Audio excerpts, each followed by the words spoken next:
እየሸኘኝ ነበር። አሲር አሁን አንተ መሄድ ትችላለህ። ማለት እንዴ? ምን ማለት አለው? አሁን መመለስ ትችላለህ እያልኩ ነው። እስከ ትምህርት ቤት እኮ ልሸኝሽ ነበር የተባባልነው። ችግር የለውም አሲር፣ ከሱ ጋር ሄዳለሁ። አንቺ ሆነ ልጅ እናንተ ቀስ ብላችሁ። ኧረ አብረን እንሄዳለን። እሱ ወደ ቤት መመለስ ይችላል ካልሽሽ። እሺ በቃ ቻው አሲር፣ እደውልልሃለሁ። እሺ እንሂድ በቃ።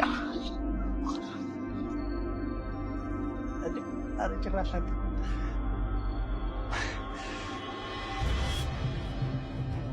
የመጣው ሄዶ እንደ ቃቃር ማለት የሚጫወትብኝ ልጎው እንዴ። ሰላም እንዴት ናችሁ? ውድ የኖላዊ ዩቲዩብ ቻናል ቤተሰቦች ሰላማችሁ ይብዛልኝ። እንኳን ደህና መጣችሁ። ለዚህ ቻናል አዲስ ከሆናችሁ ሰብስክራይብ፣ ላይክ እያደረጋችሁ ቤተሰብ ሁኑ። የኖላዊ ድራማ በክፍል 102 በክፍል 101 የጠፋው ወርቁ ተሽከርክሮ ወደ ወይዘሮ ሜላት እጅ ገብቷልኝ። ተምቹ ከእርግብ ጋራ እርቅ አውርደዋል። እንዴት ሆነ የሚለውን የማብራራላችሁ ይሆናል ማለት ነው። ለዚህ ቻናል አዲስ ከሆናችሁ ሰብስክራይብ፣ ላይክ እያደረጋችሁ ቤተሰብ እንሆን። ነባሮችም አበረታቱ። ላይክ ለምታደርጉልኝ፣ ሰብስክራይብ ለምታደርጉልኝ እጅግ በጣም አመሰግናለሁኝ። ኮንግራ ብያለሁ። 8000 ገብተናል ማለት ነው። እድሜ ለእናንተ ማለት ነው። ከዚህ እያመሰገንኩኝ የኖላዊ ድራማ በክፍል 102 በክፍል 101 ድራማችን ሲጀማመር እንግዲህ ወይዘሮ ባዩሽ ወደ እስር ቤት ትገባለች ማለት ነው።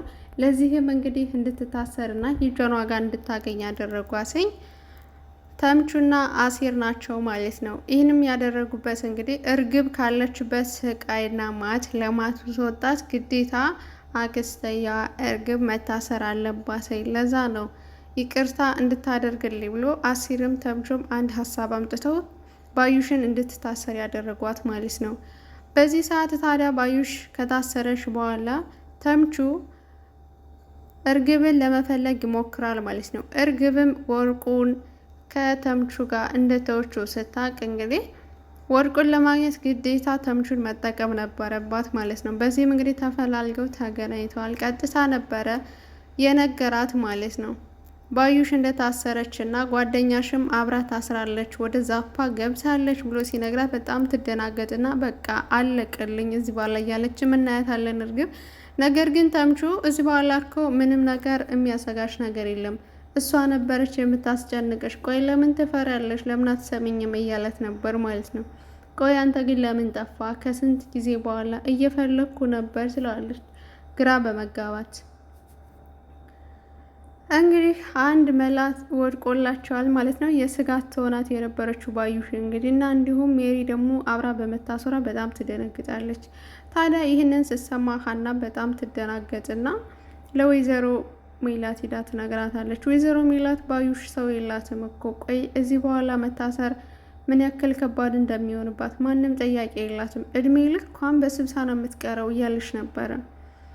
ለምን እንደዛለች ግን ወይዘሮ ሜላት ማለት ወይዘሮ ሜላት እንግዲህ ህይወቷን ነጥቃታለች። 16 ዓመት ልጇን እንግዲህ ህይወቷን መስቀልቅል አርጋባታለች። የሰውን ነፍስ ጠብቶባታል። እንዲሁም ራሷንም ጎርታታለች። ቆይ በዚህ ልክ ለምን ያዘነችላት?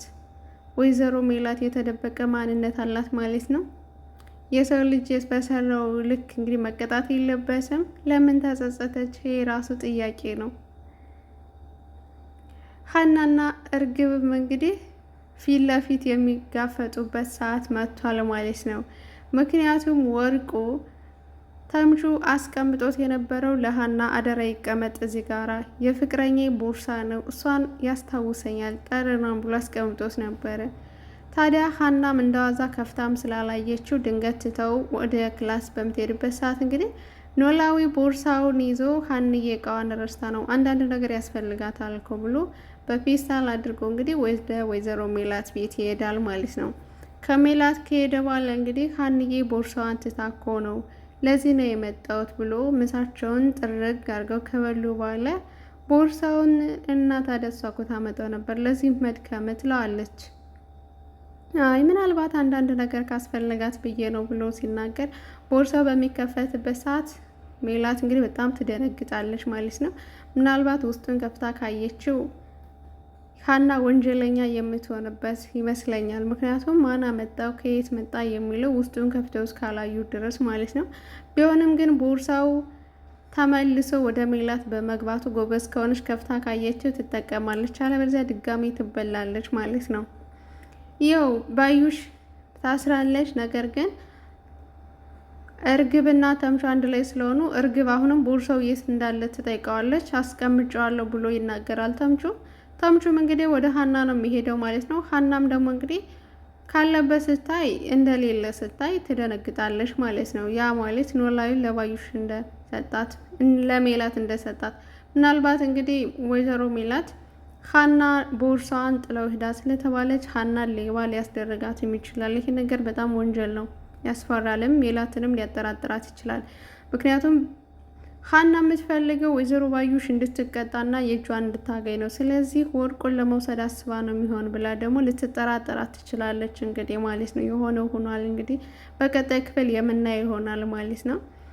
አሲርም እንግዲህ ሀናን በጣም እንደሚወዳት እንደሚያፈቅራት፣ ፍቅሩንም ግን እንዳልገለጽላት እንደሚንከባከባት፣ በጣም እንደምትናፍቀውም ብዙ ጊዜ በተደጋጋሚም አይተናል ማለት ነው። ታዲያ ዛሬ ግን ወንድ ልጅ ተበላ። የክላስ ተማሪ እንግዲህ ላፍ ሊያደርግበት ነው። የእውነት ግን ሀናና አሲር ግን አንድ ላይ ቢሆኑ ምኞቴ ነው።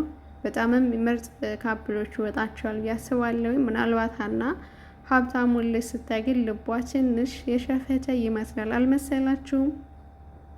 በዚህ መካከል እንግዲህ ክላስ ሊሸኛት በሚሄድበት ግማሽ መንገድ ካረጉ በኋላ የክላሷ ተማሪ መጥቶ ሀናን ሰላም ካለ በኋላ እንግዲህ እጇን ይዞ ተምቹን ተመለስ፣ እዚህ በኋላ አሲርን ተመለስ ስትለው በጣም ከፍቶታል። እኔም ከፍቶኛል፣ በእውነቱ እኔም ከፍቶኛልኝ፣ ልቧም ሸፍቷልኝ።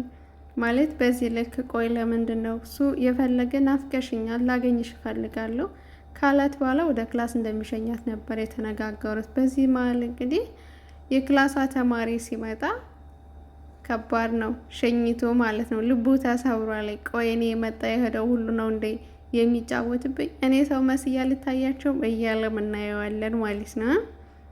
እውነት ሀና ጥሩ አልሰራችም፣ ጥሩም አልሰራችም። የክላሷ ተማሪ ልጅ ግን የተባለው እዝራ ማለት ነው አባቱ ከመስሪያ ቤት ተደውሎ ወደ ፖሊስ ጣቢያ ሄዷል የተባለው የባዩሽ ልጅ ቢሆንስ ብላችሁ አላሰባችሁም? ለምን ነው ነገሮቹ ግጥምጥሞች ስለምን ሆነ? ምክንያቱም አሁን ሀና እንግዲህ ወደ አባቷም ሄዳለች። አባቷን በዚህ ሰዓት ላገኘው አልችልም፣ እናንተ ጋር ልሁን ስትለው እዝራም ፖሊስ ጣቢያ ወይስ ወደ አባቴ ሲል ሁሉም ጋር ብለዋለች። እና እዝራ እኔ እስከማውቅ ድረስ በጣም ልጥጥና ሀብታም እንደሆነ ነው ሰላም እዚህ በፊት ስታወራ የሰማነ። አሁን ግን ወይዘሮ ባዩሽ በመታሰራ ወደ ፖሊስ ጣቢያ እየሄደው ምናልባት የእሷ ልጅ ሊሆን ይችላል የሚለው ከባድ ነው። ምናልባት ደግሞ አባቱ ሀብታም ስለሆነ ሊሆን ይችላል። እና ምን አሰባችሁ እናንተ? እኔ እንደዛ ብዬ አስቤያለሁ ማለት ነው። በስተመጨረሻው እንግዲህ ሀና ወደ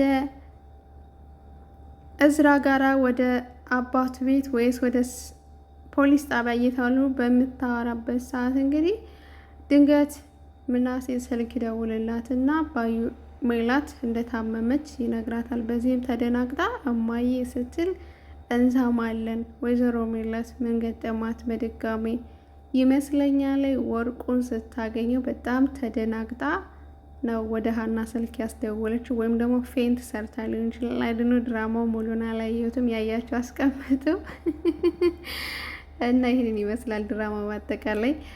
ሀና ግን ወንጀለኛ እንዳትሆን ሁላችን መጸለይ። እውነት ከባድ ነው። ኦ ማይ ጋድ። እና ወዳችኋለሁ ማሮቼ። ላይክ ያረጋችሁ ሰብስክራይብ ያረጋችሁ ቤተሰብ እንሆን ስለምታበረታቱኝ አብሮነታችሁ አይለኝ። አመሰግናለሁ።